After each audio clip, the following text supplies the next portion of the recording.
Alright, everyone. So, whilst the weather here in Melbourne is atrocious, I thought I would share with you my three top tips when it comes to really starting to push your distance of your rides to 300 kilometers onwards. Now, these I think are my top three priority items, but I'm also really keen to get some advice from anyone else to see if there's something else that I should be doing. So this weekend I've got a 330 kilometer ride Fondo event planned, and these are some things that I've put in place. So number one, this is going to be nutrition on the bike. Now, I'm not going to go into how much, how often, or anything like that. These are a couple of general things that I feel is probably the number one most important thing. Now, for me, I actually know that around 6 to 7 hours, I tend to, I don't know, it's called losing your stomach. I just can't physically force myself to eat enough because of some of the sugary foods that I've been eating. So I personally have evolved what I do, and I now run. I run sugar water. I use these little squidgy Anoji bottles. I got these off Amazon, and so I run a sugar water mix in this, which is essentially my carbs. And these I'll set up for about 3 hour bottles. If you want to know more about sugar waters, carb mix, and this sort of thing, have a search for Jesse Coyle. He did a really great video on just helping to break down what it is. But since I've done these bottles, I'll tell you what, one, I've saved a small fortune instead of using like Beta Fuel SIS gels and things like that. But I just like these. They're really small. It takes 5 minutes to set them up before a ride you want to go.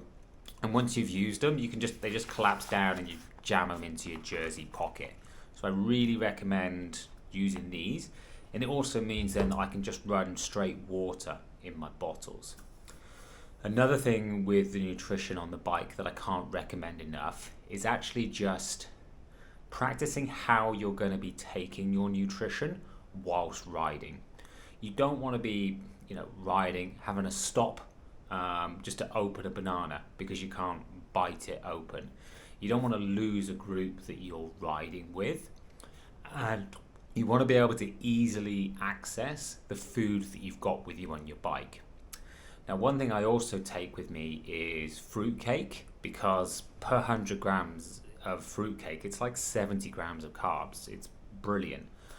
But one issue that I found in the past is I used to wrap it up in just saran wrap like this, but I would find that when I'd wrapped it up the night before and then you come to get it out of your jersey pocket, it was an absolute nightmare to open on the bike. You're basically just biting at it, trying to rip the thing open, and it was a massive pain. So then I swapped and started using good old tin foil. But same again, originally I'd pull off the whole sheet like this. You'd end up wrapping it up too many times. So now I would actually probably use, at most, probably half or something like that for a slice. But these are things that you can't learn unless you're trying to do it on the bike. And similarly, just stowing it in your bag, in your pocket, pulling it out. It's easy to pull out of the foil. And also then you can crush the foil up and you can jam it back in your pocket. And it's just really effective, I find, a way to fuel myself. I'll also get to about 8 hours on the bike and I will drink a pickle juice. So I use I buy a pickle juice, but you don't have to buy a pickle juice. You can literally just get some pickles and stick some juice in.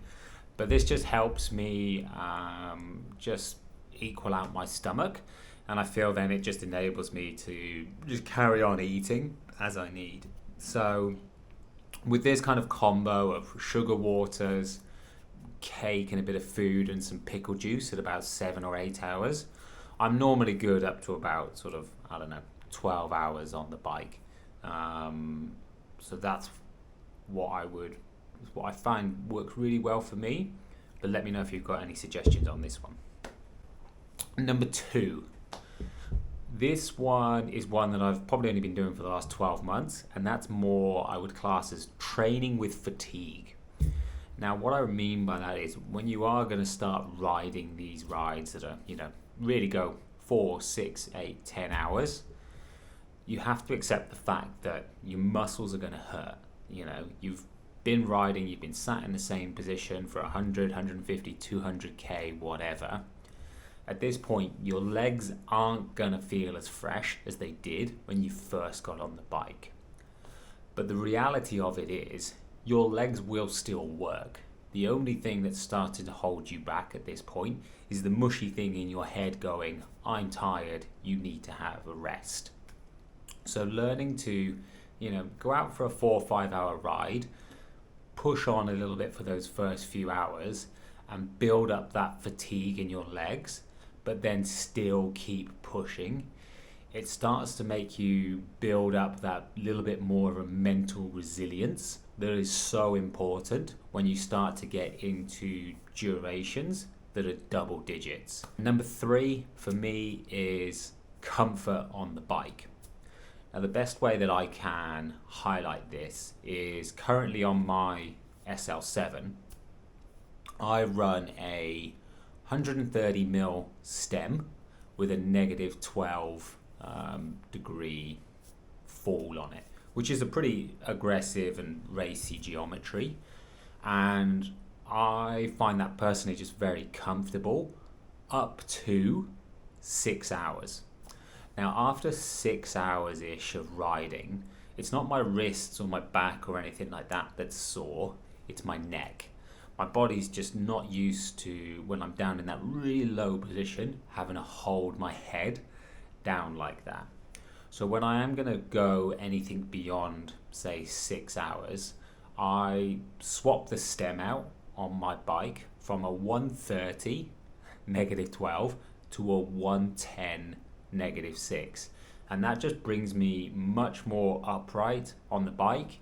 Yes, I'm not as aerodynamic and I won't be as fast, but it means that I just remove the pain that I'm likely to suffer in the back of my neck for these longer distances.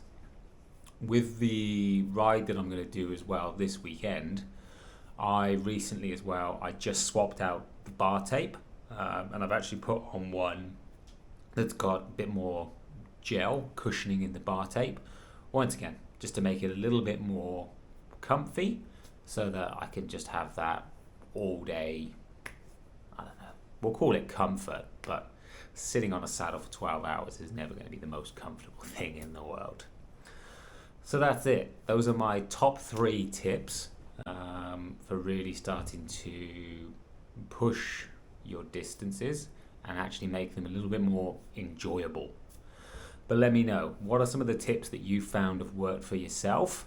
Are there any little secrets? Hell, it can be secret foods or anything like that. I'm really always keen to try something new. Let me know in the comments below. I'm really interested to know.